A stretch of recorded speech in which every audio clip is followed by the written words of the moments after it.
namni Oromoo addaan godhu hin dhalin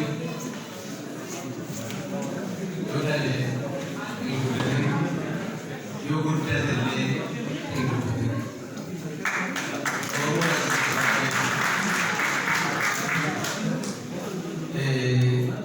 Gaarii keessee hordofaa waan xinnoo gorseen keessaa malu IMS Oromiyaa.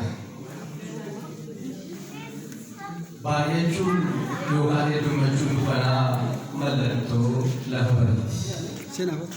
Biyya Oromaa, haadha Oromaa, dachee Oromaa. Biyya Oromaa fi dachee Oromaa keessatti kan namatti jijjiiramne jira. Kan dubbatan baay'eetu jira. Akka itti dubbatan dhibba malee. Bishaantu afaan jiraaf malee kan dubbatu baay'eetu jira. Jedhanii qurxummiin yaa biyya ofii dachee ayyaamaatu fakkaata. Ani biyya koo yaadeera. Biyya abbaa kiyyaa yaadeera. Oromiyaa yaadeera. Waca simbiraa kolfa qamalee bukuusuu jaldeessaa lotuu bosonaa yaadeera. Iyyan daangoo biyya koo yaadeera. Muummee fi gaarreewwan bishaanii fi lageewwan biyya koo yaadeera. Gara laafina harmeetiidhaa. Gara laafina mararoo haadha Oromoo yaadeera. Dimshaashumatti saba koo garraamii yaadeera. IMS Oromiyaa jechaan jira. Isinis Oromiyaa akka yaadaniif IMS Oromiyaa jechaa akka jirtan shakkii tokko qabu. Oromiyaa iddoo baara galfii bakka hundi nagaa biyya namni jirre bakka hundi hagaa kan iyyaan jira. Eeyyee Oromiyaa koo hoggaan yaadee sira garaatu na gubataa. Shokiif shokii malee laphee utuu barbaata.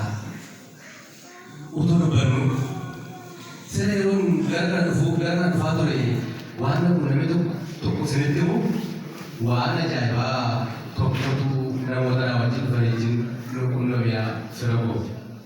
Akka tasaa ta'e nama hin eegnee fi hin yaadne tokkotu namichaan biyyatti beeku waliin walitti dhufne asuma naannoo gaafa gabaabsiti. Namichi utaalee natti marme miira isaa to'achuu hin dandeenye. Koronaalee dagateera asii fi achi utee na hammate. Jaalalli inni anaaf qabu koronaa isa dagachiiseera.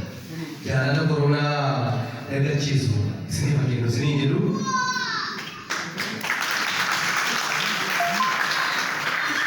Eeyyee jechuun kan ture garuu dhuguma. Eebbamoo jaalalaa. Namichi kun maddii kiyya garaagaraa irraa hambaa godhee dhungate. Namni naannoo sana jiru ija ajaa'ibaa nu ilaalaa ture. Dargaggeessi isa waliin jiru tokko harka isaa afaan irra kaawwatee nu ilaalaa ture. Namichi asii bachi na qabee IMS biroo naan jedha. Irra deddeebi'ee IMS naan jedha ammas dhugaa dubbachuuf taanaan illee namicha kana yaadeera. Guddaan kabaja guddaan jaalladha. Nama akka tasaa osoo nagaa walitti hin dhaamin adda baanedha. Namicha kana waliin erga wal barree waggoota muraasa lakkoofsineerra. Gorsaa isaan ture walitti dhufeenyi keenya kan hojiirra darbee hiriyaa icciitii waliin malee murtaa'ee ture. Namichi hiriyaa kun kana magaalaa Paaris keessatti arga jedhee biyyaan kanaafuu fayyadameera. Innis miiraan guutamee irra deebi'ee ayimisiru naan jedha. Kana gidduutti namichi tokko waaqa gad bu'u lafa keessaa ol bu'u haala hin beekamneen namicha gogotee narraa adda baase. Sababa koronaaf jecha sababa koronaaf jecha poolisiin kan godinatti fakkaatee ture. Namichi kun garuu poolisii osoo hin taane nama qabii dabarse fakkaata. Keessumaa uffati isaa mangaagaan yookaan qaamni isaa ni mul'ata. Ilkaan isaa walitti rigaa quba isaa gara namicha na dubbisaa jiruutti mirmirsaa. Ati asii maal goota? Bara dheeraa boodatti deebiteetta. Waggaa 30 dura bakka dhaabbattee jirta. Istaan gooteetta. I miss you ni jedhama hanga. I miss you Oromiyaatti akka jijjiirame yookaan geeddarame hin beektu. Labsii Oromoon biyya keessaa falaa jiran akka waliigalaatti baasan hin dhageenye. Haala Oromiyaan keessa jirtu quba qabdu. Abbootii gadaa Karrayyuutti himan hin dhageenye. Wallagga Gujii fi Shawaatti kan ta'aa jiru quba qabdu jechuudha. Guyyaatti manni Oromoo beekaa akka gubatuu fi